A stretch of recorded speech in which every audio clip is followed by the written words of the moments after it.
बिस्मिल्लाहिर्रहमानिर्रहीम रब्बिश्रह ली सदरी वयस्सिर ली अमरी वहलुल उक़दतम मिन लिसानी यफ़क़हू क़ौली। मॉड्यूल 3 में आज हम एक बहुत अहम टॉपिक पढ़ने जा रहे हैं और हर साल हर टैक्स पेयर को इस टॉपिक के बारे में नोटिस जरूर आता है और हम इसे हैंडल कर रहे होते हैं। और वो टॉपिक है ये सीरियल नंबर 12 पे देखें हमारी कोर्स आउटलाइन में, proceedings on monitoring of withholding taxes. और रूल 44(4) का नोटिस बहुत मशहूर है और इसमें जो गवर्निंग सेक्शन है वो है सेक्शन 161। ये इंट्रोडक्शन हो गया आज के टॉपिक के लिए और अब हम बढ़ते हैं आज के टॉपिक की तरफ और मैं आपको कुछ पहले थोड़ी सी बैकग्राउंड इंफॉर्मेशन देता हूँ और फिर हम आगे बढ़ते हैं इंशाल्लाह। आपको ऑर्डिनेंस नजर आ रहा है? ठीक है, देखिए हम अपने मॉड्यूल 1 में पढ़ चुके हैं कि कुछ विथहोल्डिंग सेक्शंस होते हैं जहां पर पेमेंट करने वाले को और बाज औक़ात सेल्स इनवाइस जनरेट करने वाले को ये कहा जाता है। दोनों को अलग अलग कर लेते हैं ताकि समझना आसान हो जाए और एक रिकैप भी हो जाए। फॉर एग्जाम्पल, हम अगर एम्प्लॉयर की बात करें तो एम्प्लॉयर से ये कहा जाता है कि आप जब एम्प्लॉय को सैलरी पे करेंगे तो सैलरी पे करते हुए कुछ टैक्स प्रिस्क्राइब्ड रेट पे आप विथहोल्ड कीजिएगा और एम्प्लॉय के बिहाफ पे एफबीआर को जमा करवा दीजिए। तो इसके लिए कैलकुलेशन कैसे होगी? तो हमें सैलरी का विथहोल्डिंग सेक्शन तलाश करना है। वो सेक्शन होता है 149। वहां पे तरीकाकार बताया गया है। तो मतलब क्या हुआ, employer is responsible to withholding income tax from salary at prescribed rate. तो यहाँ पर हम कहेंगे एम्प्लॉयर विथहोल्डिंग एजेंट है। ठीक है। और कौन सा सेक्शन इसको गवर्न कर रहा है? सेक्शन 149। इसी तरह एक और एग्जांपल ले लीजिए। फॉर एग्जांपल, आप टेनेंट हैं, आप एचबीएल हैं, आप टेनेंट हैं, आपने किसी का घर या बंगला किराए पर लेके अपना बैंक बना लिया। तो जब आप पेमेंट करते हैं तो इस रेंट की ट्रांजैक्शन पर पेमेंट करते हुए जो लैंडलॉर्ड को जब आप पेमेंट करते हैं तो आप ये देखते हैं कि क्या इस पेमेंट पे मुझे कोई टैक्स भी विथहोल्ड करना है। यस। तो आप देखते हैं कि रेंट से रिलेटेड विथहोल्डिंग सेक्शन 155 है और वहाँ प्रेस्क्राइब रेट्स मौजूद हैं कि जब आप इस ब्रैकेट में रेंट पे करें तो इतना टैक्स काट लीजिए, कंपनी हो तो ये काट लीजिए, इंडिविजुअल और एओपी है तो ये काट लीजिए। तो वहाँ क्या है कि पेमेंट करने वाला कौन होता है? टेनेंट होता है, किराएदार। तो जब किराएदार पेमेंट कर रहा होता है तो उसे हम कहते हैं विथहोल्डिंग एजेंट, और वो रेंट की अदायगी में से टैक्स काट कर लैंडलॉर्ड के बिहाफ पे जमा करवा देता है। तो ऑर्डिनेंस में कुछ विथहोल्डिंग सेक्शंस हैं जहां पर जब एक फाइनेंशियल ट्रांजैक्शन अकर हो रही होती है तो पेमेंट करने वाला देखता है, अगर उसकी रिस्पॉन्सिबिलिटी है कि उसे विथहोल्डिंग टैक्स विदहेल्ड करना है और गवर्नमेंट को जमा करवाना है रिसिपिएंट के बिहाफ पे, तो उसे ये काम करना होता है। अच्छा, ये सवाल पैदा हो सकता है कि जी ये कैसे पता चलेगा कि कौन विथहोल्डिंग एजेंट है और कौन नहीं? इसको भी हम अपने क्लास 1 मॉड्यूल 1 में एड्रेस कर चुके हैं डिफरेंट सेक्शन पढ़ते हुए, कि जो विथहोल्डिंग सेक्शन आपको ये बताता है कि इस तरह से विथहोल्डिंग करनी है इन रेट्स पर, उसी विथहोल्डिंग सेक्शन में एक प्रेस्क्राइब्ड पर्सन्स की लिस्ट भी मुहैया की हुई होती है जहां पे लिखा होता है कि आप प्रेस्क्राइब पर्सन हैं, आप प्रेस्क्राइब पर्सन हैं। जिसका नहीं लिखा होता वो प्रिस्क्राइब पर्सन नहीं है। इसका मतलब है, अगर आप 149 को देखें तो वहां वो कहता है एवरी एम्प्लॉयर। तो अगर हम सैलरी के सेक्शन की बात करें तो भाई सारे लोग, सारे एम्प्लॉयर, चाहे वो कोई भी हो, इंडिविजुअल हो, पार्टनरशिप फर्म हो, कंपनीज हो, वो सब विथहोल्डिंग एजेंट है। किराए में आ जाए तो वहां पर जब आप किराया दे रहे होते हैं तो सेक्शन 155 के अंदर एक लिस्ट बताई गई है। उसमें बहुत से लोग एक्सक्लूडेड हैं, बहुत से लोग शामिल हैं। अच्छा, इसी तरीके से एक मिसाल दे देता हूँ। फॉर एग्जांपल, अगर आप स्कूल चला रहे हैं और सेक्शन 155 में 5 लाख रुपए भी रेंट दे रहे हैं तो आप विथहोल्डिंग एजेंट हैं। लेकिन अगर आप एक ऑटो वर्कशॉप चला रहे हैं और आप एक इंडिविजुअल हैं और अगर आप 10 लाख रुपए रेंट भी दे रहे हैं तो आप विथहोल्डिंग एजेंट नहीं है। तो इसका सारा दारोमदार उस सेक्शन में, जो विथहोल्डिंग सेक्शन है, उसमें दी गई प्रिस्क्राइब्ड लिस्ट में प्रोवाइड किया हुआ होता है। यहाँ सिर्फ आपको रिकैप करना, रिकॉल कराना मकसूद है, हम डिटेल में देख चुके हैं इन तमाम बातों को। इसी तरह सेक्शन 153 में आ जाइए, बहुत मशहूर सेक्शन है। फॉर एग्जांपल, सेक्शन 153 का सब सेक्शन 1 का क्लॉज ए ये कहता है, जब आप गुड्स खरीदते हैं तो पेमेंट करते हुए आपको टैक्स काटना है। तो अब क्या आप टैक्स काटेंगे या नहीं? क्या विदहोल्डिंग एजेंट टैक्स काटने वाले को, टैक्स विदहेल्ड करने वाले को, डिडक्ट करने वाले को, कलेक्ट करने वाले को क्या कहते हैं? विदहोल्डिंग एजेंट कहते हैं। अब इसके बारे में 153 में ही एक लिस्ट प्रोवाइड की गई है। मिसाल के तौर पर वहां लिखा है कि अगर आप इंडिविजुअल हैं और आपकी किसी भी प्रीसीडिंग ईयर के अंदर 100 मिलियन की सेल्स है तो आप विदहोल्डिंग एजेंट है, वरना नहीं है। तो ये एक सवाल मैं एड्रेस करना चाहता था। फिर विदहोल्डिंग, ये तो पेमेंट करने वाले की जिम्मेदारी है। फिर कुछ ऐसे सेक्शंस भी आ गए जहां पर एडवांस टैक्स कलेक्ट किया जा रहा है कस्टमर से। फॉर एग्जांपल जैसे कि 236G और 236H के अंदर इंपोर्टर और मैन्युफैक्चरर और होलसेलर दूसरे रिटेलर, होलसेलर, डिस्ट्रीब्यूटर्स को सेल कर रहे होते हैं। फॉर एग्जांपल 100 रुपए की सेल करते हैं तो उसके अंदर बहुत ही छोटी सी परसेंटेज, 0.25, या नॉन फाइलर के केस में 2.5 या 1%, जो भी रेलिवेंट रेट्स है वो आप देख लीजिए, वो भी इनवाइस में कलेक्ट करते हैं। मसलन अगर 100 रुपए की इनवाइस है तो जो भी प्रेस्क्राइब रेट है वो भी उसमें ऐड कर दिया जाता है, से 2.5% या 0.25%। तो वो कलेक्ट करते हैं कौन? सेलर कलेक्ट कर रहा है। हालांकि ये पेमेंट करने वाला नहीं है, तो ये भी विदहोल्डिंग सेक्शंस की रिजीम में ही आ जाते हैं। हालांकि आप कहेंगे ये तो विदहोल्डिंग नहीं हो रही, यहाँ तो कलेक्शन हो रही है। तो जी हाँ, ये इस पे मैंने सेपरेटली एक टॉपिक रिकॉर्ड भी करवाया था कि 236G और H की अकाउंटिंग एंट्रीज भी समझाई हुई हैं, आप उनको रेफर कर सकते हैं उस लेक्चर को यूट्यूब पे। तो वो भी विदहोल्डिंग एजेंट के स्कोप में आ जाते हैं कि वहां सेलर को देखा जाता है कि क्या उसने अपने बायर से कलेक्शन की है या नहीं की है। तो ये तो मैंने आपको बैकग्राउंड इंफॉर्मेशन दे दी। अब ये कहाँ लिखा है कि ये कि टैक्स विदहेल्ड करना है और जमा कराना है? उसके लिए आप देखें सेक्शन नंबर 160। अब इस बैकग्राउंड के साथ आप ऑर्डिनेंस पर आ जाइए। सेक्शन नंबर 160 ये बात करता है पेमेंट ऑफ टैक्स कलेक्टेड और डिडक्टेड। अच्छा, 160 में ही मैं ये बात बताना चाहता हूँ कि एक सवाल ये भी बहुत होता है कि भाई टैक्स कब जमा करवाना चाहिए। तो सेक्शन नंबर 60 इस बारे में बात करता है कि अगर जब आपने अपनी एक लीगल रिस्पॉन्सिबिलिटी को पूरा कर लिया है और टैक्स विदहेल्ड कर लिया है, कलेक्ट कर लिया है, तो अब आपको इसको जमा कराना है। जमा कब कराना है? सेक्शन सेक्शन 160 कहता है कि इसके बारे में प्रेस्क्राइब्ड मैनर प्रोवाइडेड है। तो वो प्रेस्क्राइब्ड मैनर कहाँ लिखा हुआ है? उसके लिए आपको रूल्स में आना होगा। रूल्स के अंदर रूल नंबर 43 देखना होगा। रूल नंबर 43 के अंदर यहाँ पे एच वाला हम हमसे बहुत रेलेवेंट है, हम जो प्राइवेट ऑर्गेनाइजेशन है हमसे बहुत रेलेवेंट एच क्लॉज है। यहाँ ये बात लिखी हुई है, by remitting to government treasury और deposit in an authorised branch of State Bank of Pakistan और National Bank of Pakistan within 7 days from the end of each week ending on every Sunday। इसका मतलब क्या है? इसका मतलब ये है आपने पीर से लेकर इतवार तक जितने भी टैक्स विदहेल्ड किए हैं या कलेक्ट किए हैं, अगले आने वाले वीक में पीर से लेकर इतवार तक नेक्स्ट संडे, यानी नेक्स्ट 7 डेज के अंदर आप उसको अदा कर दें। यानी अगर आपने पहले हफ्ते के पीर के दिन जो टैक्स काटा है उसको जमा कराने के लिए आपको इफेक्टिवली कितने दिन मिल गए? 6 दिन उसी हफ्ते के मिल गए और 7 दिन अगले हफ्ते के मिल गए। ठीक है। तो हम ये आसान अल्फाज में ये कि पहले हफ्ते में जितनी भी टैक्स विदहोल्डिंग की है वो नेक्स्ट वीक के अंदर आपको जमा करवा देनी है।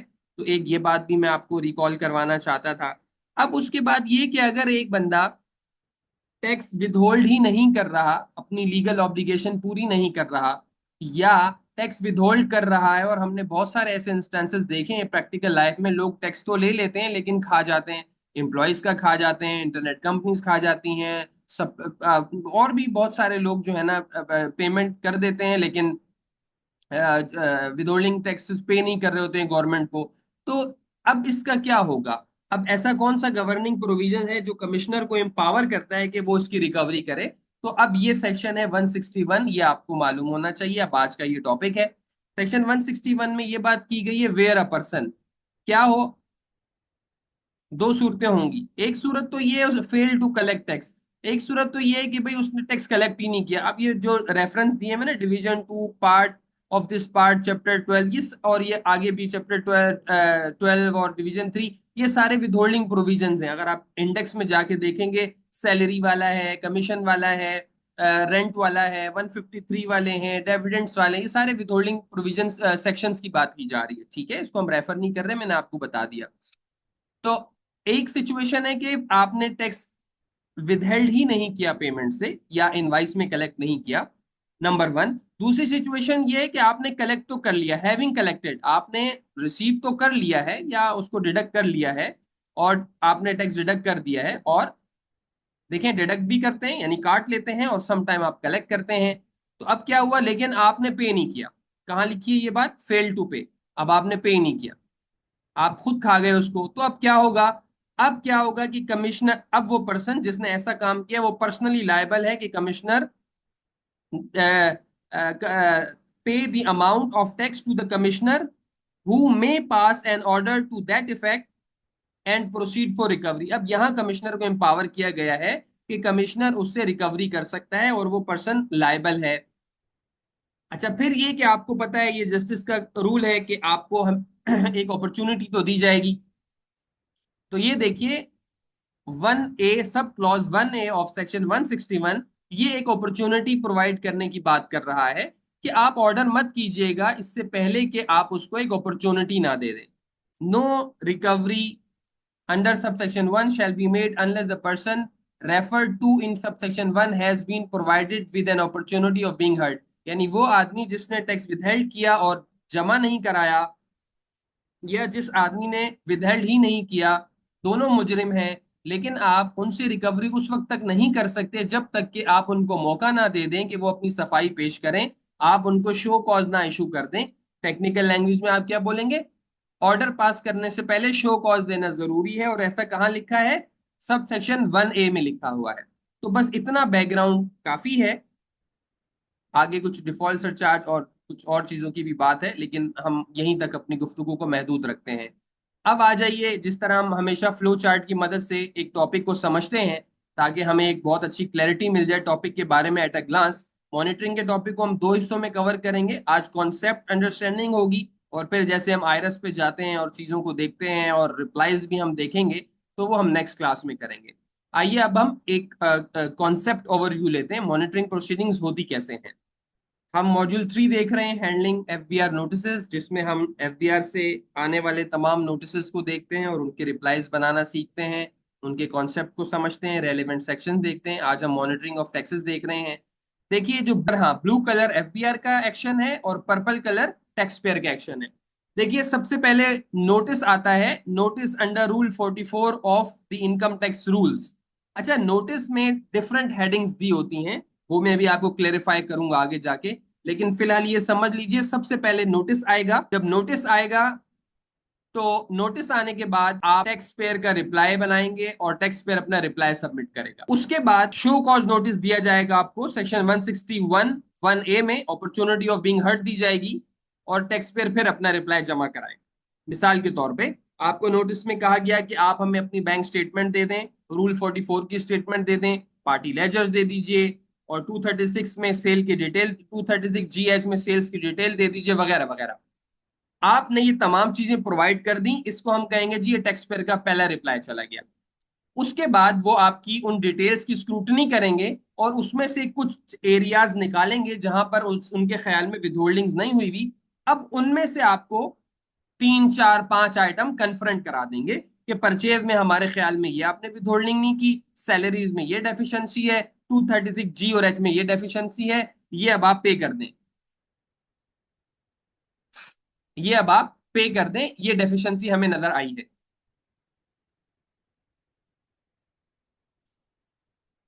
शो कॉज देने के बाद जब टैक्स पेयर के पास ये शो कॉज आता है, टैक्स पेयर उसका रिबटल देता है, रिप्लाई देता है कि जी नहीं ये डेफिशिएंसी नहीं है, ये देखिए ये हमारे सीपीआर अटैच हैं, ये हमने पेमेंट की हुई है इस अमाउंट पे, इसलिए हमने विथहोल्डिंग टैक्स नहीं काटा क्योंकि कमर्शियल इंपोर्टर से खरीदारी की थी, उसका ये क्लॉज है। इस ये वाला इस पे इसलिए नहीं काटा क्योंकि हम मैन्युफैक्चरर कम एक्सपोर्टर है, हमें इसलिए छूट है। इस अमाउंट पे इसलिए नहीं काटा क्योंकि सीआईआर की एग्जाम्पशन थी। तो बहुत सारी एग्जाम्पशन हमें इनकम टैक्स लॉ में और डिफरेंट एथआरओज में प्रोवाइडेड है, जो हम आपसे शेयर करेंगे। उसको नोटिस आपको ऐसा रिप्लाई भी देंगे जो आपका मास्टर रिप्लाई होगा, जिसको यूज करते हुए आप हर मॉनिटरिंग के नोटिस को रिप्लाई कर सकते हैं इंशाल्लाह। आपके सबमिशन के बाद भी वो कुछ बातों से मुत्तफिक नहीं होते, लिहाजा ऑर्डर क्रिएट कर देते हैं। अब जाहिर है 161 का जब ऑर्डर क्रिएट होता है तो 182 की पेनल्टी भी उसमें इम्पोज की जाती है, और सेक्शन 205 का डिफॉल्ट सरचार्ज भी इम्पोज किया जाता है, और ये डिफॉल्ट सरचार्ज के सेक्शन में भी हमने डिस्कस किया था। और इस ऑर्डर के साथ ही आपको मैंने बताया जब भी ऑर्डर आएगा तो साथ ही एक नोटिस भी 137(2) का नोटिस भी इशू हो जाता है। इसका क्या मतलब होता है कि भाई आपका ये टैक्स ऑर्डर के नतीजे में बना है, लिहाजा आप अदा कर दीजिए। और फिर टैक्स पेयर के बाद दो ऑप्शन होते हैं, या तो वो डिमांड अदा कर देगा, या उस ऑर्डर के खिलाफ, उस ऑर्डर को हम कहेंगे इम्प्यून्ड ऑर्डर, यानी इसके बारे में अब कॉन्फ्लिक्ट है, हमारी राय मुख्तलिफ है, दोनों झगड़ रहे हैं। अब आप इसके इसके बारे में आप अपील दाखिल करके अपीलेट अथॉरिटी पे चले जाएं, या कमिश्नर अपील के पास जाएंगे, 2 करोड़ तक की डिमांड है, या ट्रिब्यूनल में जाएंगे, और वहां से भी हार जाए तो फिर आपको हाई कोर्ट में जाना पड़ेगा। तो ये हमने एक कॉन्सेप्ट ओवरव्यू ले लिया मॉनिटरिंग के प्रोसीडिंग्स का। 2 क्वेश्चंस आए हुए हैं, मैं वो एड्रेस करूं, उसके बाद हम फिर मजीद नोटिस की तरफ, अब हम डॉक्यूमेंट को देखेंगे एफबीआर से ये सारे डॉक्यूमेंट्स आते कैसे हैं।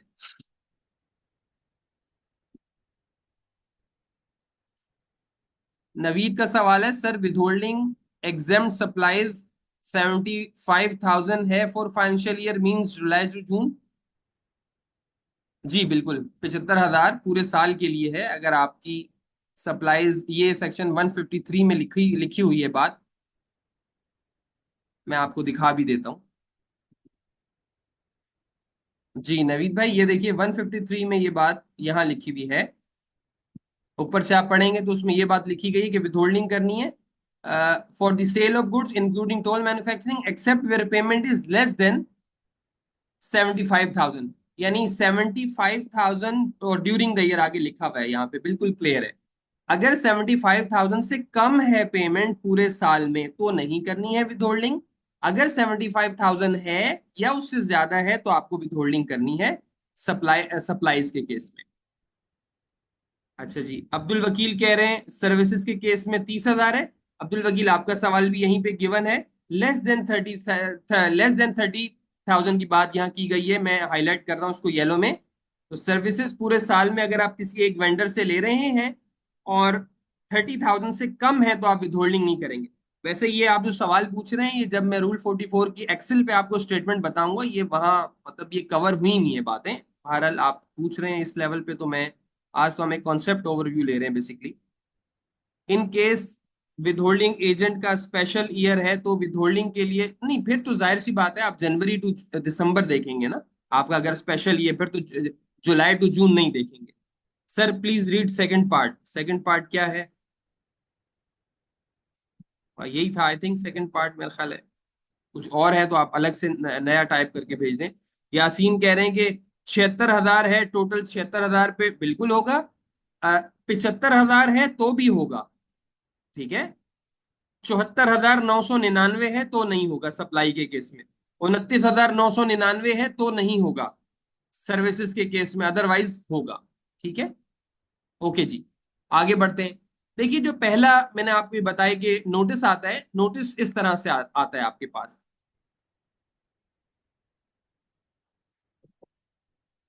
इस तरह से नोटिस आता है आपके पास, notice sir under rule 44(4) sir of एक द। सवाल था। जी बोलिए। आप लोग अब सवाल कर लें, जिसका जो सवाल है, मैं कुछ सवाल अटेंड कर लेता हूँ, फिर मैं फ्लो में चलूंगा जी। अच्छा, मैं ये पूछ रहा था, अगर 76 का होता है तो 76 पे कटेगा, या 76 माइनस 75 जो रिमेनिंग अमाउंट है उस पर टैक्स कटेगा? सवाल ये था। टोटल अमाउंट पे कटता है, टोटल अमाउंट पे 76,000 पे कटेगा। 76,000, 75,000, 1,000 पे नहीं कटेगा। मतलब कहने का मतलब ये है कि अगर तीन 76,000 इनवाइस, पे कटेगा। 76,000 रुपए का जो भी परसेंटेज है, 5%, 5.5%, जो भी रेट है, 76,000 का मल्टीप्लाई करेंगे।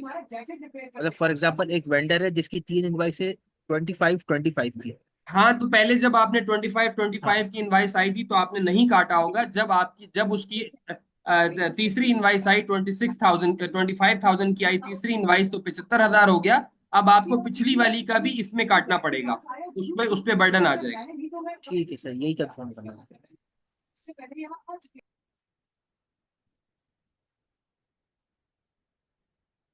जी, कोई आप लोगों का सवाल है तो कर लीजिए, मैं अटेंड कर रहा हूँ सवाल अभी, फिर मैं आगे फ्लो में चलूंगा। Sir you said for withholding agent will consider Jan to June, then what should be in case of rent and salary. देखिए, अगर आपका नॉर्मल टैक्स ईयर है तो हमें जुलाई से जून देखना है। स्पेशल टैक्स ईयर है तो जनवरी से दिसंबर देखना है। और अगर किसी का सितंबर पे खत्म हो रहा है, स्पेशल टैक्स ईयर, तो जाहिर है वो अकॉर्डिंगली अपने ईयर को देखेगा। तो इससे तो कोई डिफरेंस नहीं है कि रेंट या सैलरी, आपको ईयर देखना है आपने। मतलब मैं आपके सवाल में इसमें क्या मसला, कोई मसला है तो बताएं, मैं समझूं मजीद इस बात को।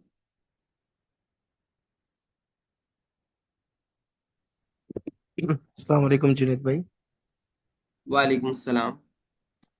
अच्छा जुनेद भाई, ये 44 का जो नोटिस है, अक्सर प्रैक्टिस ये भी देखी है, बाज़ औक़ात 44 की जगह डायरेक्ट 161 1A भेज देते हैं, तो वो भेज सकता है ना, डायरेक्ट वो भी भेज जी, सकता है, मैं लेकिन अभी उसके ये बात, अंदर। जी जी, मैं अभी ये बात क्लियर कर दूंगा, वो बिल्कुल बिल्कुल।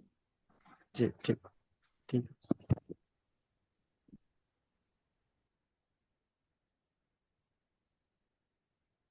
चलिए आगे चलते हैं। देखिए, आपके पास सबसे पहले ये नोटिस आएगा, ये मशहूर नोटिस है और हर साल आता है आपको। बैकग्राउंड सब मैंने आपको दे दिया, कॉन्सेप्ट फ्लो इसका दे दिया। ये पहला नोटिस है। जब भी आप देखें नोटिस अंडर रूल 44 लिखा हुआ हो तो आप समझ जाइए मॉनिटरिंग का नोटिस है। लेकिन मैं आपको बता चुका हूं कि भाई रिकवरी कहाँ होगी, where the commissioner has been given the power to recover the withholding taxes default. तो आप बोलेंगे सर 161, तो यहां पर अगर आपके सामने ये भी नोटिस आ जाए, नोटिस अंडर सेक्शन 161, तो भी दुरुस्त है। ठीक है। अच्छा, अगर वो ये कर दे, यहां लिख दे नोटिस अंडर सेक्शन 176 और उसके अंदर आपसे इंफॉर्मेशन ले ले और सब्जेक्ट में लिख दे मॉनिटरिंग ऑफ टैक्सेस, तो भी ठीक है। तो हर ऑफिसर डिफरेंट तरह से आपको नोटिस दे रहा होता है। अच्छा, अब अब्दुल वकील आपने ये कहा कि भाई 161 1A में क्या नोटिस दे सकता है, तो देखें वो शो कॉज तो उसको कराना है। शो कॉज कराने के बाद आपको वो ऑर्डर करेगा। शो कॉज कराना है उसने, बस आपको एक अपॉर्चुनिटी देनी है। तो ये वाले जो नोटिस दिए जाते हैं शो कॉज से भी पहले दे दिए जाते हैं। ठीक है। लेकिन अगर वो डायरेक्ट आपको ये वाला नोटिस भी दे देता है, आप बेसिकली इसकी बात कर रहे हैं, तो इसमें भी कोई हर्ज नहीं है, वो डायरेक्ट ये नोटिस भी आपको दे सकता है क्योंकि इसकी कवरेज है लॉ में। लॉ ने ये तो नहीं कहा पहले आप इंटीमेट करें चीजें लें, तो वो डायरेक्ट आपको 161 1A में भी चीजें आपसे मांग सकता है। इसमें भी कोई हर्ज की बात नहीं है। लेकिन अगेन आप लॉजिकल ऑडिट के कॉन्सेप्ट को समझें कि आप अब्दुल वकील ऑफिसर हैं, तो अगर क्या आप 161 1A शो कॉज कर सकते हैं डायरेक्ट? आपके पास कोई चीज ही नहीं है तो आप कैसे करेंगे? तो ला बहाला इस मॉनिटरिंग के प्रोसेस को, इस चेकिंग को, इस ऑडिट को करने के लिए सबसे पहले तो आपको इंफॉर्मेशन ही मांगनी है। तो इंफॉर्मेशन चाहे आप 161 में मांग लें, 176 में मांग लें, आमतौर से 176 के नोटिस आ रहे होते हैं या रूल 44 के नोटिस आ रहे होते हैं। ठीक है। अब रूल 44 के अंदर हम अगर जाएं तो मैं आपको दिखा देता हूं।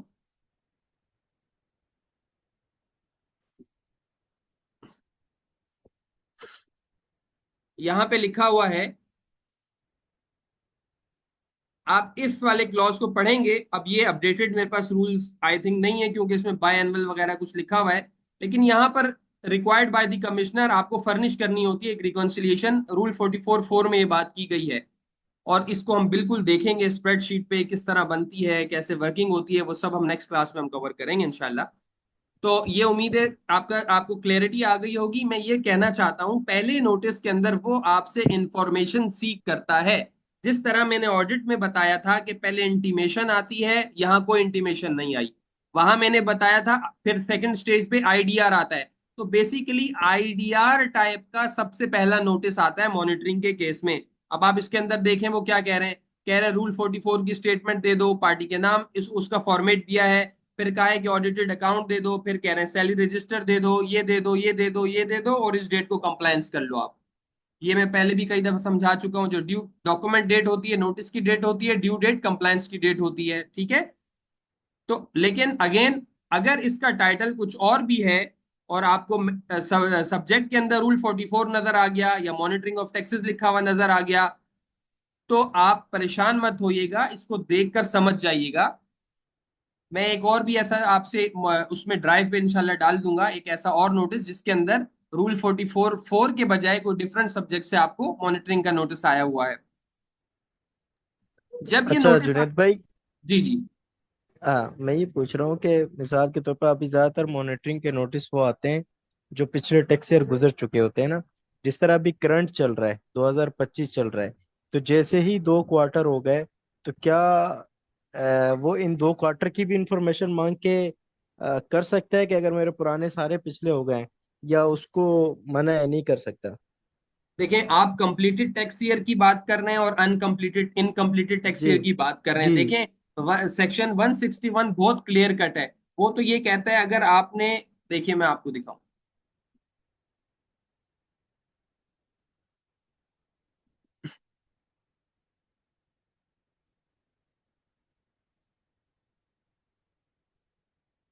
ये देखिए, अब इसको देखिए, अब्दुल वकील कहता है where a person fails to collect, where a person having collected fails to pay. इस पूरे सबसेक्शन 1 में कहीं भी नहीं लिखा हुआ कि पिछले टैक्स ईयर को देखना है, पिछले 5 टैक्स ईयर को देखना है, क्लोज होने के बाद देखना है।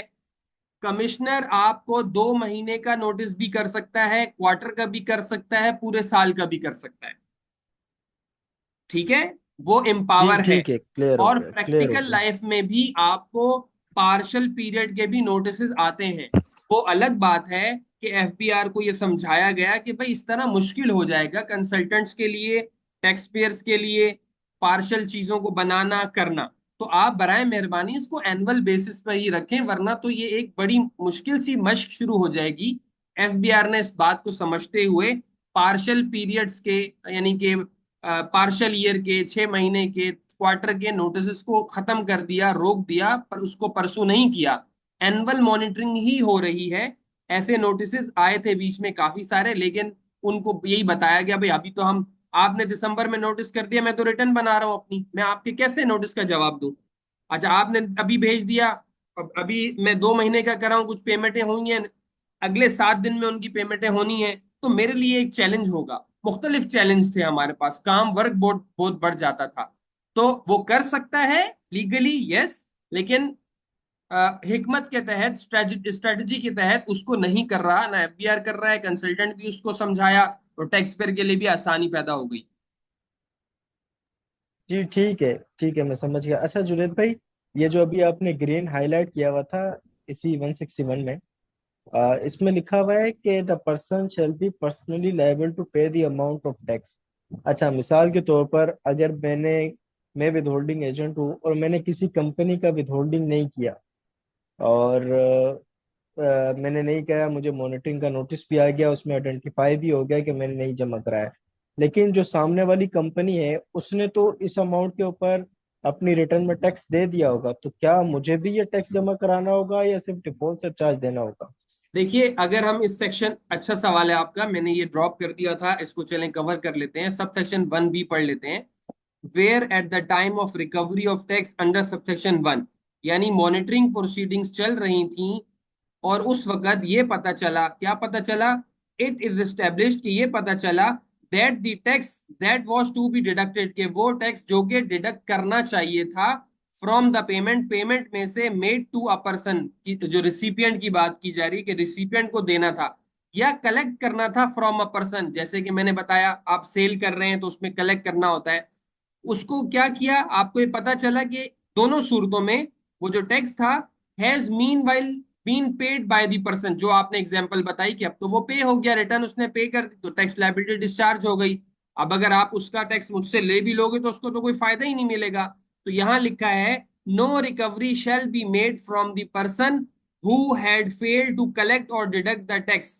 ये एक बहुत अच्छी इन्होंने लॉ के अंदर चीज डाली है कि भाई अब उसका ठीक है, उसने अगर रिटर्न दोनों ने भर दी है, दोनों से मुराद मेरा मतलब ये है कि जिसका विदहोल्ड होना था, विदहोल्डी था, जो जो रिसिपिएंट था उसने भर दी, या जिस कस्टमर का आपने 236 जे एच या जी करना था उसने भी टैक्स रिटर्न जमा करा दी, तो अब तो उनकी लाइबिलिटी डिस्चार्ज हो गई, तो ठीक है। अब आप ऐसा करें कि उसको रिकवर ना करें, लेकिन क्योंकि खराबी इसने की है, गलती की है, तो इसको क्या करना पड़ेगा, इसको डिफॉल्ट सरचार्ज बहरहाल देना पड़ेगा। तो लिहाजा डिफॉल्ट सरचार्ज देकर इसकी जान छूट जाएगी। बात समझ आ गई आपको? यही पूछना चाह रहे थे आप। लेकिन मैं आपको एक बात, जी जुनेद लेकिन मैं भाई, जी आपको, जुनेद भाई। हाँ, जी लेकिन मैं आपको एक क्लियर बात हो और, गया। हाँ, मैं आपको एक बात और बता दूं। अच्छा, यहाँ एक चीज चेक कर लीजिएगा, यहाँ डिफॉल्ट सरचार्ज 12% का रेट आ रहा है। मेरे ख्याल में ये अब चेंजेस तो हो, चेंज हो गया है हाँ जी, अब चेंज तो हो गया, चेंज हो तो गया। मेरा मुमकिन है ये जो मेरी जो फाइल है ये 1 मिनट में देख लूं, ये 30 जून 2024 तक की अपडेटेड फाइल है। इसके हम्म, बाद वाली जो ऑर्डिनेंस है उसके अंदर आप देखेंगे तो ये चेंज हो गया है। अब ये हो गया जी, 12% और काइबोर +3 हो गया, तो जाहिर है एक जो हायर हायर रेट, पे होगा। तो जी, डिफॉल्ट सरचार्ज 12 उसको देना पड़ेगा। लेकिन मैं इसके अंदर ऑर्डर्स मौजूद हैं, रिलीफ मिले हुए हैं ट्रिब्यूनल लेवल पे भी, कमिश्नर अपील लेवल पर भी। हम्म, लेकिन ऐसे डिसीजन भी मैं आपको बता दूं मौजूद है जहां पर उसने ये कहा है कि नहीं भाई इसकी रिकवरी भी करो और डिफॉल्ट सरचार्ज भी लो। तो ये मैं आपको बता दूं दोनों तरह के डिसीजन मौजूद हैं। लेकिन ठीक है। लेकिन फिर भी रिलीफ इस बेसिस के ऊपर रिलीफ बहुत सारे केसेस में मिला हुआ है, हमने खुद भी लिया हुआ है। ठीक है। अच्छा, ये रिलीफ ट्रिब्यूनल तक ही मिले हुए हैं बस? यार हो सकता है कोई हाई कोर्ट का हो। अभी तो मैंने वैसे आपको यानी समझाने के लिए बताने के लिए बोल दिया कमिश्नर अपील लेवल और ट्रिब्यूनल लेवल। यानी मैं ये हम्म, कहना चाहता हूँ कि अपीलेट लेवल के ऊपर दोनों ऑर्डर मौजूद है। रिलीफ भी ठीक दिया हुआ है, रिलीफ ठीक है। नहीं भी ठीक, दिया हुआ है। अब एग्जैक्टली मेरे जहन में नहीं है कि जी वो जी जी, ठीक। किसके थे। तो मैं ये कर जी, सकता हूँ कि नेक्स्ट क्लास से पहले हम उसको ड्राइव पे डाल दें, आपको रेफर कर दें कि देखो भाई ये रिलीफ वाला है और ये रिलीफ वाला नहीं है।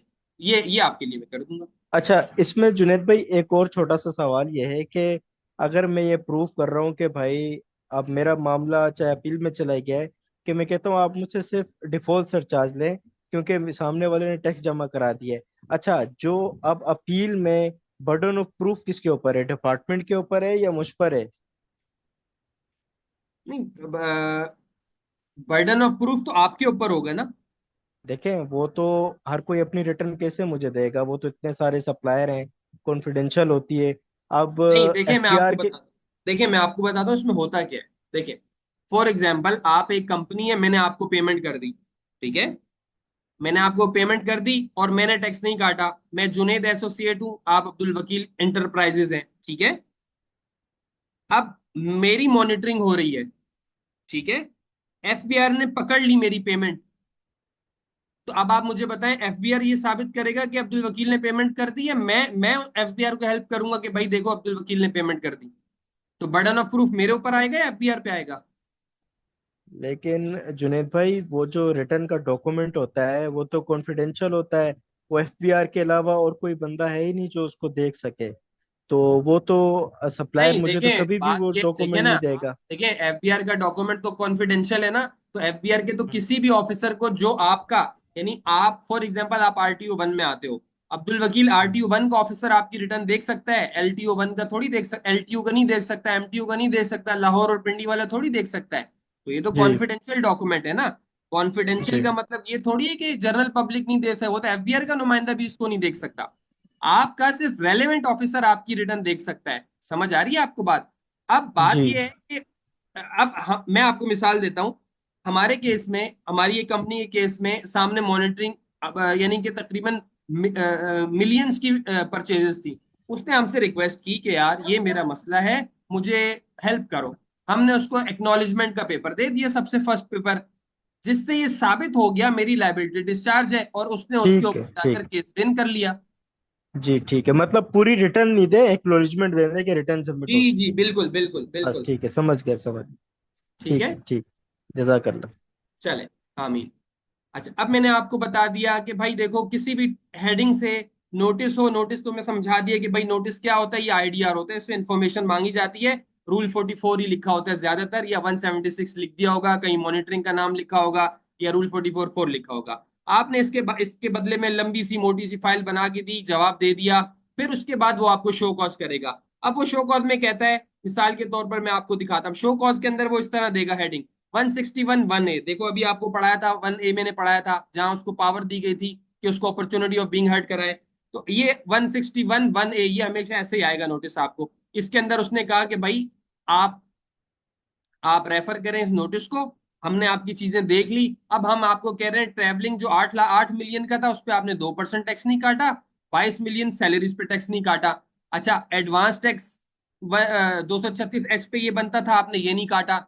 अच्छा मैं आपको कह रहा हूं कि पहले आईडीआर आया, फिर डॉक्यूमेंट गए, फिर शो कॉज आया, उसने स्क्रूटनी करने के बाद आपको ये दिया। ऐसा होता है, लेकिन हर वक्त ऐसा नहीं होता। बाज वक्त ये लोग क्या करते हैं, रिटर्न उठाई, रिटर्न में से हेड्स उठाए, उसके ऊपर 2% 4% अपनी मर्जी लगाकर और शो कॉज दे दिया, 8 करोड़ का शो कॉज दे दिया, और का भी हमने अपॉर्चुनिटी ऑफ बीइंग हर्ड दे दी, तो ये भी ठीक है, वो ये कर सकते हैं। अब इसको जस्टिफाई करना आपका काम है। अगर आपके पास ये पहला नोटिस आया हुआ है, और अच्छी बात है ये, तो आप इसे कोई खतरनाक नोटिस नहीं है, ये बहुत अच्छी बात है, आपने आइडिया दिया, आप जाकर मिले, समझाया, उसके बाद वो एक अच्छा सा शो कॉज देगा, रेलेवेंट छोटा सा, जो कहता है यार भाई ये तो मैं टैक्स लगाऊंगा, बातचीत हो गई। लेकिन अगर जो बंदा पहले ही गलत ये शो कॉज दे दे, उसके अंदर आइटम फ्रेम कर ले, तो भाई अब तो होना, देखो अगर ये वाला नोटिस आएगा ना, तो हम बात कर लेंगे यार, देखो ये है वो है, लास्ट ईयर ये हुआ था यार, शो कॉज में 6 8 पॉइंट ले आओ, बस ठीक है ओके। लेकिन अगर उसने शो कॉज के अंदर 10 पॉइंट डाल दिए, अब आपको उन 10 पॉइंट की अब बाइंडिंग हो गई, उसके लिए भी आपके लिए भी, आपको इसका रिबटल देना पड़ेगा और उसको एक्सेप्ट करना होगा, नहीं तो उन उन 10 पॉइंट के ऊपर फिर वो ऑर्डर में लेकर जाएगा। तो बेहतर है, अगर एज एन ऑफिसर आप देख रहे हैं, बात सुन रहे हैं, तो पहले आप ये वाला नोटिस इशू करें, यहाँ चीजें आ जाएं, क्लाइंट से डिस्कस हो जाएं, कंसल्टेंट से डिस्कस हो जाएं, फिर शो कॉज बनाएं। ना ये कि शो कॉज में बहुत लंबी चौड़ी आप टैक्स लायबिलिटी निकाल दें 8 10 करोड़ की, और बाद में वो मुसीबत बन जाता है। अब जैसे आप देखें इस केस के अंदर 84 लाख रुपए का, देखें आपने, उसने शो कॉज बना के दे दिया, ठीक है, बोला जी आपने 8 लाख रुपए इस पे नहीं काटे, और ऊपर सैलरी पे नहीं काटे। अब देखें 22 मिलियन की सैलरी पे 66 लाख रुपए का टैक्स निकाल दिया, ठीक है। तो इस तरह नहीं करना चाहिए। अब इस केस में हो सकता है यहां पर इन्होंने इसका रिप्लाई ना दिया हो, ये भी तो हो सकता है, पहले नोटिस का रिप्लाई नहीं दिया, गुस्से में आया, उसने शो कॉज निकाल दिया। ये तीसरी सिचुएशन हो गई जो मैंने आपको बता दी। पहली में ये डॉक्यूमेंट आया, आपने रिप्लाई दिया, रिप्लाई देने के बाद उसने जवाब दिया, फिर प्रॉपर शो कॉज आया। दूसरी सूरत में डायरेक्ट शो कॉज आ गया लंबा चौड़ा, वो भी गलत तरीकाकार है। लेकिन भारत लीगली वैलिड है, उसको आपको अच्छे तरीके से अटेंड करना पड़ेगा, आपकी परेशानी ज्यादा बढ़ गई। तीसरा तरीका ये है कि आप रिप्लाई नहीं कर रहे, मजे से बैठे हैं, अहमियत ही नहीं दे रहे, टाइम पे टाइम ले रहे हैं, फिर वो खुद ही शो कॉज दे देता है, अब तो शो कॉज कर दिया, अब तो तुम आओगे ही आओगे, तुम्हारे अच्छे भी आएंगे अब तो बात करने। अच्छा, उसके बाद जब ये शो कॉज आ जाएगा, आप इसका रिप्लाई डालेंगे, जाहिर सी बात है आप जब रिप्लाई करेंगे, उन्हें कुछ ना कुछ एड बैक भी कराना है, तो आपके कुछ बातें मान लेंगे, कुछ नहीं मानेंगे, उसके बाद वो ऑर्डर फ्रेम कर देंगे। ऑर्डर के अंदर वो तमाम आपको, जैसे मैंने बताया था, पूरी बात करते हैं, हमने आपको ये नोटिस दिया, फिर ये हुआ, फिर ये हुआ, फिर ऐसा हुआ, वैसा हुआ, आपने, आप यूं नहीं आए, और आपकी फिर ये टैक्स था, ऐसा था। उसके बाद उसने करते करते, आप देखें यही वाला नोटिस जिसमें 8 कितना बन रहा था, शो कॉस्ट कितना आया हुआ था, ये देखें 84 लाख रुपए का शो कॉस्ट था। लेकिन जब हम गए, जाके मिले, रिप्लाई जमा कराया, समझाया बुझाया, भाई ये तो कमर्शियल इंपोर्टर है यार, इसकी तो परचेज पे टैक्स ही नहीं है, 22 मिलियन की सैलरी है, ऑल ओवर पाकिस्तान एम्प्लॉइज हैं, इनकी तो सैलरी टैक्सेबल नहीं है, इस पर टैक्स थोड़ी हो सकता है। अब आप देखें कितने में जान छूटी, सिर्फ 19,000 रुपए के अंदर मॉनिटरिंग का टैक्स लगा, 1,98,000 इनडायरेक्ट एक्सपेंसेस डिसअलाउ हुए, और डिफॉल्ट सरचार्ज लगा, और 22,000 रुपए का चालान पे कर दिया, इसके साथ ये नोटिस भी आया था, 22,000 का ये पेमेंट हो गई, ये मॉनिटरिंग का नोटिस भुगत गया। अब उसके अंदर ये सारी पीछे जो होता है ना, ये बहुत लंबा चौड़ा, इसमें कुछ नहीं होता। उस उनके नोटिस एफबीआर के और आपके नोटिस, आपके रिप्लाईज रिबटल्स रिप्रोड्यूस होते हैं, और आखिर में वो कंक्लूड कर दे, आप कंक्लूड करके ऑर्डर पास कर देते हैं। और देखें यहाँ पे, अब यहाँ इसके अंदर उसने पेनल्टी नहीं लगाई 182 की, वरना वो लगा सकता था, और 205 का उसने डिफॉल्ट सरचार्ज लगा दिया, और ये ऑर्डर फ्रेम कर दिया। अच्छा, ऑर्डर किस तरह बना, ऑर्डर का टाइटल क्या होगा आप देख लें। हमारे इस सेशन का मतलब, जहां मैं नोटिस सिर्फ दिखाता हूं, ये होता है कि आप कागज को पढ़ना सीख जाएं। अब आपके सामने कभी आए 161(1), मतलब क्या है, ऑर्डर टू पे। 161 क्या है, ऑर्डर टू पे, ये मैंने यहां पढ़ाया आपको। 161 ए के अंदर उसने क्या किया, अपॉर्चुनिटी दी, और सबसेक्शन 1 के अंदर रिकवरी की, तो 1 के अंदर उसने आपका ऑर्डर फ्रेम कर दिया, और साथ ही आपको नोटिस दे देता है 137(2) के अंदर कि भाई ये आपका टैक्स बनता है, बराए मेहरबानी पे कर दो। अच्छा, ऐसा भी होगा, आप ये पूछ सकते हैं कि सर कभी ऐसा भी तो हो सकता है आपकी सारी चीजें ठीक हैं, तो वो अपना नोटिस विड्रॉ कर दें, जी ऐसा भी आपको देखने को मिलेगा। बाद औकात आप विथहोल्डिंग एजेंट होते ही नहीं है, और आपको गलत नोटिस कर दिया जाता है। बाद औकात आपकी चीजें पूरी होती हैं, तो आपको इस तरह का नोटिस मिलेगा, ऑर्डर, सॉरी ऑर्डर, नोटिस नहीं order, order to close the reconciliation process initiated under rule 44(4) of income tax rules। वो आपको कहेंगे कि भाई हमने सारी चीजें देख ली हैं, जो भी मॉनिटरिंग विदहोल्डिंग टैक्सेस थे वो बिल्कुल ठीक थे, लिहाजा हमने जो ये इनिशिएट किया था प्रोसेस, इसको क्लोज कर दिया। हाँ, लेटर ऑन अगर कोई डिस्क्रिपेंसी निकली तो हम इनिशिएट दोबारा भी कर सकते हैं, ठीक है। अच्छा, ये भी मैं आपको बताऊंगा कि आप कोई सवाल कर सकते हैं, मॉनिटरिंग प्रोसीडिंग दोबारा होगी, दोबारा भी हो सकती है क्या, मैं बता दूंगा, अगली क्लास में बता दूंगा, ठीक है। तो ये ऑर्डर टू क्लोज हो सकता, फिर ऑर्डर टू क्लोज प्रोसीडिंग्स। तो ये आपका ऑर्डर इस तरह से आ जाता है। आज की क्लास हमारी मुकम्मल हुई। आज की क्लास के बारे में कुछ सवाल है तो कर लीजिए। नेक्स्ट क्लास में हम स्प्रेडशीट, अच्छा ये सारे डॉक्यूमेंट अपलोड कर दिए हैं, वीडियो पे अपलोड कर दूंगा। स्प्रेडशीट सीखेंगे, कुछ और बातें हम इसके ऊपर करेंगे। अच्छा ये कुछ अब्दुल वकील के सवालात नेक्स्ट क्लास के लिए मैंने रखे हुए थे, लेकिन चलें इसी क्लास में हो गए अल्हम्दुलिल्लाह, ये कवर हो गए। यहाँ पे कुछ चीजें हमारी रह गई कि भाई रेक्टिफिकेशन ही वो कर सकता है, और कुछ केस लॉ वगैरह आपको दिखा लेंगे, और रिप्लाईज आपको अच्छे रिप्लाईज मिल जाएंगे जिसमें बहुत अच्छी कवरेज हो, आपको उसमें रेलेवेंट एग्जाम्पशंस नजर आ जाए, आपका काम हल्का हो जाए। तो इसके ऊपर इसकी फाइलिंग स्ट्रेटजी पे बात कर लेंगे। और इस तरह से हमारा नेक्स्ट क्लास में, अल्लाह ने चाहा तो मॉनिटरिंग का सेशन खत्म हो जाएगा। अब आप लोगों का कोई क्वेश्चन है तो प्लीज कर लीजिए, अदरवाइज हमारी क्लास खत्म हो गई है। सर एक सवाल है। बोलिए। जैसे सर ये नोटिस आता है ना, तो इसके लिए जैसे एक हफ्ते का टाइम पीरियड है ना, तो ये कितनी बार हमें, क्योंकि एक हफ्ते में इतना वर्किंग करना टाइम लगता है ना, तो जब कितने आपका दिन तक? नोटिस आ जाए ना तो ड्यू डेट पे आप 15 दिन का टाइम डाल दिया करें, आपको दे देगा वो आदमी, फिर आ जाए फिर डाल दे, फिर आ जाए फिर आ जाए। आम तौर से 3 दफा आपको ऑडिट के अंदर भी मैंने दिखाया था, वहां देखें, कमिश्नर अपील से भी और कमिश्नर से भी 3 3 4 4 दफा टाइम लिया हुआ था, आपने पिछली क्लास में देखा होगा। तो टाइम मिल जाता है। असल बात क्या है? असल बात यह है कि आपका गुड जेस्चर, आपका गुड खत, आपका जाकर वहां ऑफिसर से मिलना, आपको उसको वैल्यू करना। ठीक है। और याद रखें, एफबीआर का स्टाफ कंफर्टेबल होता है कंसल्टेंट से। अगर आप अकाउंटेंट बन के जाएंगे तो वो फिर उनको पता है आप लोगों को कैसे डील करना है। तो आप, अगर आपका लेटर हेड है, आप कंसल्टेंट हैं, आप आईटीपी हैं, टैक्स कंसल्टेंट, आप आते जाते रहते हैं, आपकी पीआर अच्छी है, तो आपका रिगार्ड करेंगे, आपको टाइम देंगे। कोई ऐसे मसले की बात नहीं है, 1 दफा 2 दफा 3 दफा आपको टाइम दे देते हैं। अच्छा सर, बगैर एक्सटेंशन के भी 15 दिन महीने बाद जवाब दे सकते हैं, अगर कोई मसला तो नहीं है बगैर एक्सटेंशन के? देखिए उसमें ये होता है, आपको नोटिस आया, आपने जवाब नहीं दिया, और उसने भी आपको फॉलो अप नोटिस नहीं भेजा। ठीक है, उसने कहा चलो आ जाएगा थोड़े दिनों बाद कर दूंगा। तो ठीक है, अगर अभी तक नोटिस नहीं आया तो आप ये कर सकते हैं, वो देखो एक नोटिस के बाद कभी भी ऑर्डर नहीं करता। ठीक है। तो यानी हो सकता है अभी सिर्फ उसने डिटेल मांगी हो, डिटेल आई नहीं है, तो नोटिस कैसे करेगा? पहले तो शो कॉज आएगा। ये आपको समझना है ना। तो इसलिए अगर पहले सिर्फ डिटेल मांगी आइडिया टाइप की तो ठीक है, आप बैठ जाएं, दूसरा नोटिस आएगा तो आप रिप्लाई कर दीजिएगा और टाइम गेन कर लें। नंबर 1। नंबर 2, आपका जो सवाल है कि हम उसको रेफर करके दे सकते हैं, हाँ बिल्कुल आप दे सकते हैं कि भाई with please refer to your notice dated फला, we are please to provide these details फला फला, जिस तरह हम लेटर बनाए हैं हमने। और इंशाल्लाह इसके भी आपको हम लेटर्स बनवाएंगे आपसे, सैंपल्स भी आपको देंगे, तो उसको आप कंप्लाई कर सकते हैं। सर ये मैं इसलिए पूछ रहा था कि हमारा जो टैक्स कंसल्टेंट है, वो हम वह कहते उसको हैं ना छोड़ कि दें, वो जो भी करता है यासीन भाई, एक्सटेंशन। उसको हाँ। छोड़ दें, बस सवाल कर लें कि मैं आपको बताऊंगा क्या होना चाहिए, वो क्या कर रहा है, अब हम ये बहस नहीं कर रहे। नहीं सर, मैं सिर्फ ये कह रहा था कि वो बगैर एक्सटेंशन लेता नहीं, तो मैंने इसलिए सवाल किया था। हाँ एक्सटेंशन लेनी चाहिए, जरूरी है। अगर आप अहमियत नहीं देंगे आप अगर ऑफिसर हो और मैं आपके पास आऊं नहीं डेट के ऊपर, आपको जवाब नहीं, तो मैं तो चिढ़ जाऊंगा ना। मैं तो जी। 182 शुरू कर दूंगा, मैं आपको पेनल्टी पढ़ा चुका हूँ। 182 शुरू कर दूंगा कि आप मुझे जवाब नहीं दे रहे। जवाब ना देने पर आपको मैंने बताया पेनल्टी आ जाती है। ओके।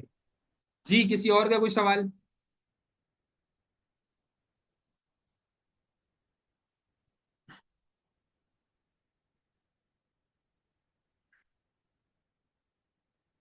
जी, किसी और का कोई सवाल है?